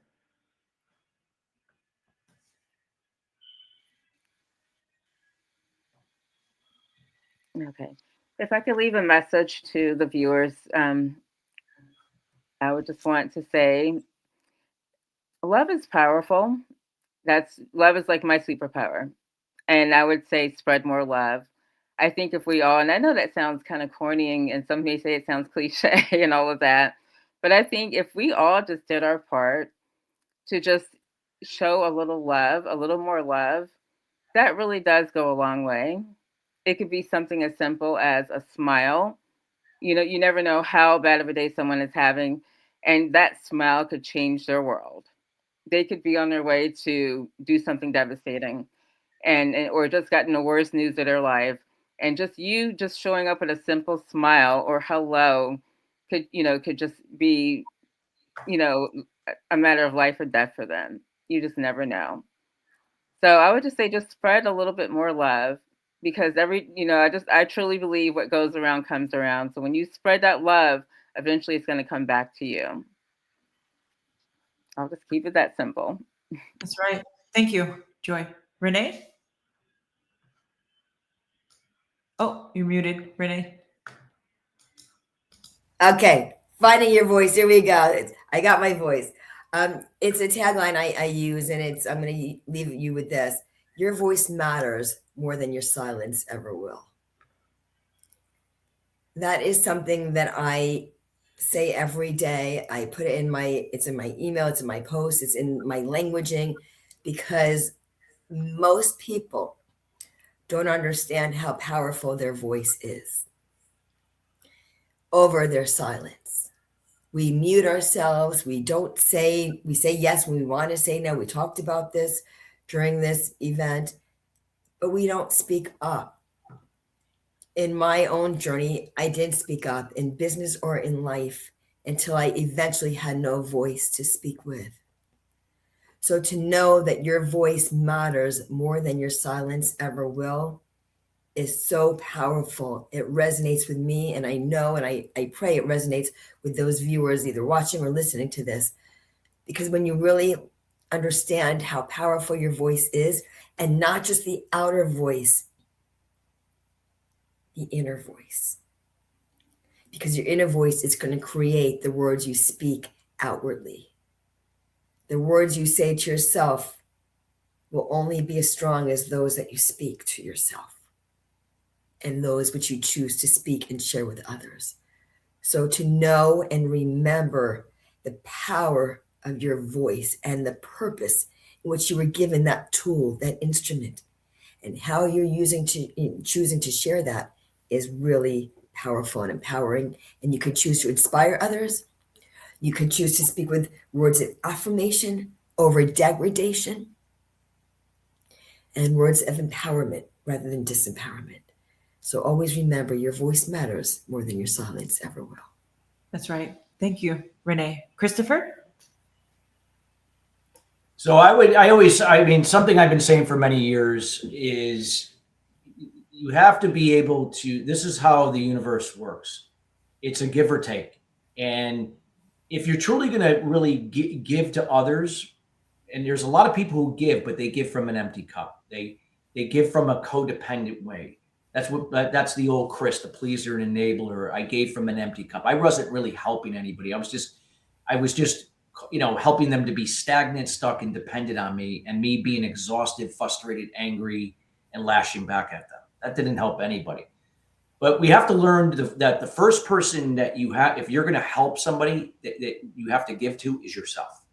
Because if you don't fill your cup, you can't spill onto others. So I always say that when you give without expectation, it means you take care of you, put the mask on yourself first before you put it on the child. You can now be a better example and a resource for someone to do for themselves. You encourage and empower them to do for themselves. So now you become more interdependent. You complement one another. Not like, hey, you look good today. Not like that, but like, I'll do what I do best. You do what you do best. And then we come together, we can make it even better. We're not dependent. So we're not operating from expectations. We're operating from our intentions. So when you give without expectation, it's like a boomerang. It comes back. When it comes back to you from wherever, it doesn't mean whoever you gave to, it's going to come back from them, but it might come back from somewhere else. You receive without resistance. Now, you don't receive things that don't serve you or can hurt you. You receive things that are going to fill your cup that do serve you. Because when you fill yourself back up, you can now give because you have a full cup. You have to fill your cup. So I've been operating from that statement, give without expectation, receive without resistance for several years. And there hasn't been one instant where that has let me down. Does it happen instantaneously? No. Sometimes it can happen the day after. Sometimes it's a week later. Sometimes it's a month. Sometimes it's 6 months. Sometimes it's a year. But it's as I keep on giving to myself daily and being consistent and then giving it away freely, knowing when to put up boundaries and so people are not vampires and try to suck everything out of you, that statement can just change your life entirely in all types of relationships, how you take care of yourself, your personal relationships, your business relationships, and how you interact with your customers and clients to build your business. It's a powerful statement, something I advocate and share each and every day, one way or the other. Very powerful. Thank you all so much for sharing, and thank you for your responses in regards to the Q&A segment. And before we move on to the next segment here, which is our last segment for tonight, I'd love to leave you all with this message as far as never give up, and remember your voice matters. And as we go into 2026, if there's a goal that you put off to the side, I encourage you to circle back to it and work on it in 2026. Yes, I believe in you. You got this. And maybe if you have faced some sort of trauma in your life and you feel like giving up, I encourage you to not give up. Remember, you're not alone. And as you heard from amazing speakers from all over the world today who told you to hold on to faith, right? Give your battles to him. And yes, you can face it. You can face the trauma. I have been there, and I know several others who have as well. So again, you can get through this, as difficult as it may be. Yes, you can face it. I believe in you. And whatever goal you're looking to achieve in 2026, you got this. I believe in you. And so may you end 2025 strong and begin 2026 even stronger. And so now that takes us to the next segment here. And so just to let you know, I sorry to interrupt. I at 7 o'clock, I do have an important call, so I didn't want to. Oh, yes. Drop. I wanted to we can keep you aware. Because I thought we were going, so I just wanted to. It's a call that I cannot miss. Yeah, absolutely, not a problem. We're wrapping up right around 7. So yeah, thank you so much for letting me know. So yeah, we're rewinding 2025 LSCOA events. So if you'd like to take a look at the events from this year, you can take a look at our website under events. That's the Life Service Center of America events for 2025. And then as we fast forward now to 2026, we mentioned a few of the events coming up here in 2026. So just to name a few here, we have the Marriage Conference coming up, hosted with Mark, 6th Annual Global Leadership Conference, 2nd Annual Global Neurodivergent Event, 1st Annual Global Youth Conference, 4th Annual Global Warriors Conference in Palm Coast, Florida, again, by popular demand, 7th Annual Global Domestic Violence Event, and the 7th Annual Global Breast Cancer Event, and our end of the year event again. So we'll see you in 2026. And so that takes us to the closing prayer that I'd love to share with you all tonight. And before this, I just love to say thank you so much to all of you. Thank you to all of our speakers here, our LSCOA speakers. Thank you to all of our team members. Thank you to our sponsors. And thank you all for listening in. We truly appreciate each and every one of you. Again, this is possible because of you. So thank you all. And thank you for all of the amazing work that you're doing on the front lines. And so now that takes us to the closing prayer here.